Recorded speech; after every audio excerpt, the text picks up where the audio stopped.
एक बार की बात है, एक जंगल में एक लोमड़ी रहती थी। वह बहुत चालाक थी। एक दिन चलते चलते वह एक गहरे कुएं में गिर गई। उसने बहुत कोशिश की, लेकिन वह बाहर नहीं निकल पाई। कुछ देर बाद एक बकरी उस कुएं के पास आई। बकरी ने कुएं में झांका और लोमड़ी को देखा। बकरी ने पूछा, अरे लोमड़ी बहन, तुम यहाँ क्या कर रही हो? लोमड़ी ने तुरंत सोचा कि बकरी को भी इस कुएं में उतार लिया जाए। उसने कहा, अरे बकरी बहन, इस कुएं का पानी बहुत मीठा और ठंडा है। मैं इसे पीने आई हूँ, तुम भी आओ, बहुत मजा आएगा। भोली बकरी लोमड़ी की बातों में आ गई और कुएं में कूद गई।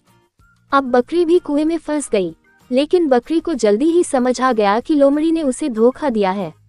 अब लोमड़ी ने कहा, बकरी बहन, अगर तुम अपनी दोनों आगे की टांगों को इस कुएं की दीवार पर रखकर ऊंचा करोगी तो मैं तुम्हारी पीठ पर चढ़कर बाहर निकल जाऊंगी। फिर मैं तुम्हें भी बाहर निकाल दूंगी। बकरी के पास और कोई रास्ता नहीं था, तो उसने लोमड़ी की बात मान ली। लोमड़ी बकरी की पीठ पर चढ़कर बाहर निकल आई, लेकिन बाहर आते ही उसने बकरी को वहीं छोड़ दिया और भाग गई। बकरी समझ गई कि उसने लोमड़ी की चाल में आकर गलती की है।